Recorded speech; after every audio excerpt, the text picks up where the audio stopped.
This guy is going to meet his in-laws, but he is treated very badly because of his skin color by his girlfriend's family, but the people of color who work in that house are treated well, but they act very weird and he does not imagine what they do with people of color inside that house, so he is in great danger. Welcome to Worth Recap. The film begins with a man walking at night looking for an address. When a white car starts following him, the man tries to get away, but a person gets out of the vehicle and attacks him, then kidnaps him. We pass with Chris, a photographer. He is getting ready to go meet the parents of his girlfriend Rose. Chris is nervous that he is Rose's first black boyfriend and fears they will disapprove of her relationship. Rose reassures him that her parents are not racists. On the way, Chris tries to smoke to calm his nerves, but Rose stops him saying that he has a bad habit. Chris calls his friend Rod to thank him for taking care of his dog over the weekend and they chat for a bit. Then Chris hangs up the phone, at which point Rose runs over something. Chris gets out to investigate and finds out it was a deer. A policeman arrives to investigate what happened. The policeman asks Chris for his identification. Rose gets upset, since the policeman believes that Chris is responsible only because of his skin color. Chris calms her down and collaborates with the officer. Shortly after, the policeman lets them go. Soon after, they arrive at Rose's house. Rose's parents welcome Chris. Her father's name is Dean and he's a neurosurgeon. Her mother's name is Missy and she's a therapist. After the introductions and a short chat, Dean gives Chris a tour of the house. Dean shows Chris some family photos, and introduces him to Lorlena, an African-American employee.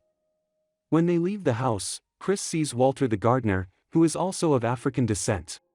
Dean tells Chris that it's not what it seems, telling him that they were only hired to take care of their parents, and when they died he couldn't fire them. Later the four meet to talk. Dean asks about Chris's parents. He tells them that his father was always absent while his mother died in a traffic accident. During the conversation he makes Chris somewhat anxious and begins to move the hands. Seeing this gesture, Chris's in-laws ask him if he smokes. Chris says that he is trying to quit. Dean proposes that Missy help him since she developed a hypnosis therapy that is very effective in removing cigarette addiction. Dean testifies of its effectiveness, but Chris is not convinced. For this reason, they leave the conversation aside. Then Dean mentions a family reunion that will take place in those days. Lorlena arrives and begins to refill the glasses. When she is with Chris she is stunned and spills the glass, so they send her to rest. Then Rose's brother Jeremy arrives. Jeremy wants to follow in his father's footsteps. For that reason he became a doctor. At night they are all eating together and chatting, when Jeremy begins to blurt out comments that make Chris uncomfortable, and he also behaves somewhat strangely. In the room, Rose complains about her family's behavior with Chris, apologizing for bringing him.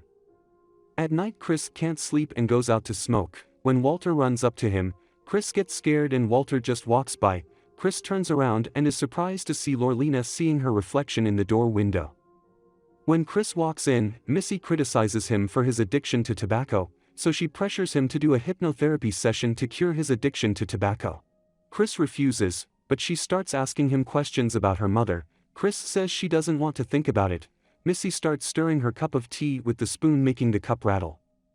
Chris begins to respond and remember the day her mother passed away. Chris blames her for her mother's death since he did nothing to help her. Chris goes into a deeper trance and sinks into a void. Chris can no longer move his body. Missy walks over to Chris and closes his eyes. Chris wakes up very shaken but thinks it was all a dream. In the morning Chris goes out to take pictures of nature. When he returns he sees Lorlena. With his camera he looks closer but Lorlena notices, so Chris walks away and meets Walter. He has a strange behavior. Walter sorry for scaring him last night. He asks if the therapy worked since Chris spent many hours in Missy's office. Chris realizes what happened to him the night before was not a dream. When he returns to the house he talks with Rose about what happened last night. Soon after, all of Rouse's family friends arrive, all white, and greet Walter like old friends. Chris goes out with Rose to greet the guests and introduce himself. However, all the people who greeted Chris only made somewhat racist comments that made Chris very uncomfortable. Chris walks away to take pictures.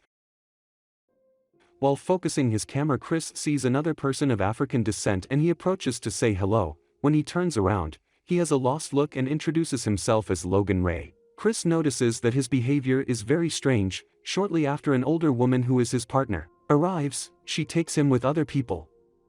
Chris walks away and meets a blind man named Jim Hudson. Chris introduces himself, but Jim already knew him. Since Jim is the owner of an art gallery, Jim compliments Chris on his good eye and talent. Chris returns to the house and goes up to his room. The people who were in the room only see Chris as if he were an attraction.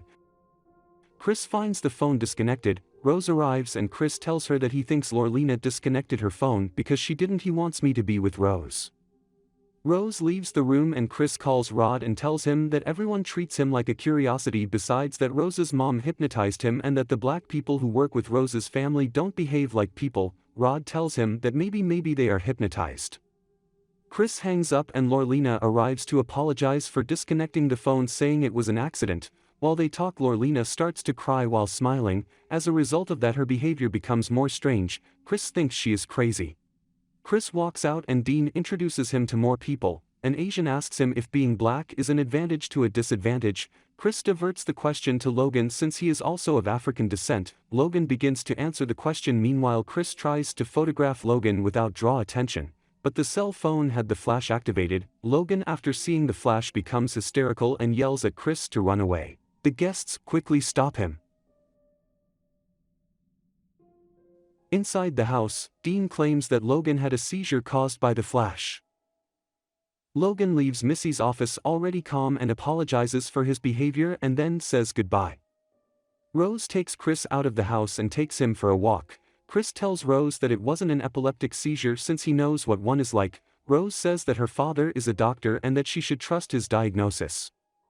Chris says that when Logan attacked him it seemed familiar to him. Then he claims because his mother manipulated him and now he thinks about things he doesn't want, saying that he wants to leave. Rose gets angry since Chris was willing to leave without her.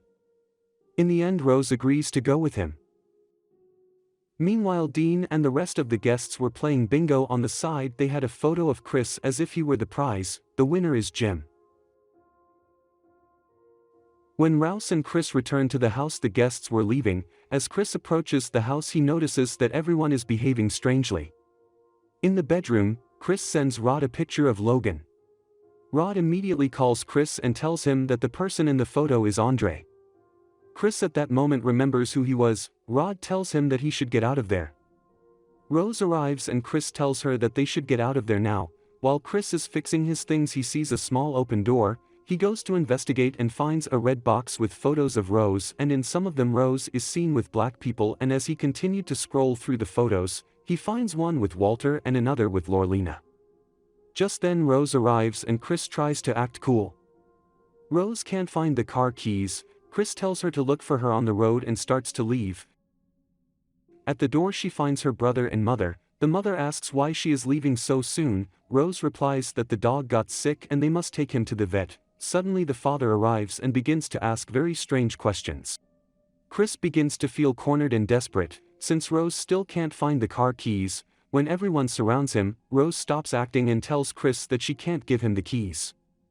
Chris tries to force his way in, but the mother rattles the cup and Chris falls into a trance. Missy instructs them to take him to the basement. Meanwhile, Chris can see everything while he falls into an endless void helplessly. Rod tries to call Chris but he doesn't answer, so he decides to investigate what happened to Andre and discovers that he is missing. Chris wakes up in a room strapped to a couch. A television turns on, and Rose's grandfather explains the Coagula project that deals with transplanting brains into other people's bodies, giving them preferred physical characteristics and a form of immortality. Then a cup of tea rings and Chris falls unconscious. Rod goes to the police to report the disappearance of Chris, telling them that he went to visit his in-laws and has not returned. He also tells them that Andre was reported missing but was with them. Rod tells them that he believes that family kidnaps black people and they brainwash them, but no one believes them. Rod calls Chris again but her phone doesn't answer. Rose telling her that Chris left 2 days ago. Rod knows she's lying and tries to record her, but Rose starts hitting on Rod and he immediately hangs up. Chris wakes up and Jim appears on television. He explains more details of the procedure. They say that there are 3 stages. 1 is hypnosis, 2 is mental preparation, and finally the brain transplant. However, this last stage will leave a trace of Chris deep into the subconscious, leaving him just a bystander in his own body. The transmission cuts off at that moment. Chris notices that the padding of the chair is coming out. Shortly after, the teacup rings again, leaving Chris unconscious. Rose's father prepares for surgery. Jeremy goes to find Chris. When he unties him, Chris beats him unconscious, then pulls the cotton filler plugs out of his ears. Seeing that Jeremy doesn't return, Dean goes out looking for him, at which point Chris impales him with the antlers of a stuffed deer, causing Dean to knock over a candle, setting fire to the operating room with Jim inside. Chris comes out of the basement and runs into Lorelina, and she runs away from her. Chris takes her cell phone and meets Missy. She tries to drink the cup of tea, but Chris is faster and breaks it. Missy attacks him with a knife, sticking it in his palm. After this, Chris kills her. Chris is about to leave when Jeremy attacks him. Chris defends himself and kills Jeremy. Before leaving, you take the car keys. Rose is in her room with headphones and doesn't hear anything. Chris takes the car and was about to leave, hits Lorelina. Rose hears that. Remembering the death of her mother, Chris puts Lorelina in the car to rescue her from her. Rose comes out with a rifle. Lorelina, possessed by Rose's grandmother, attacks Chris and causes an accident where only she dies. Rose begins to shoot. Chris gets out of the car and is attacked by Walter, who turns out to be Rose's grandfather. Chris uses the flash on Walter and he stops attacking him. Walter takes Rose's rifle and shoots her in the stomach, then shoots himself. Rose tries to reach for the gun, but Chris stops her and begins to choke her, but she stops when a police car arrives on the scene. Rose tries to call for help, but Rod gets out of the car and rescues Chris, leaving Rose bleeding on the way. Thanks for watching this video. Subscribe to see more videos like this. If you wanted to see more, I recommend this movie.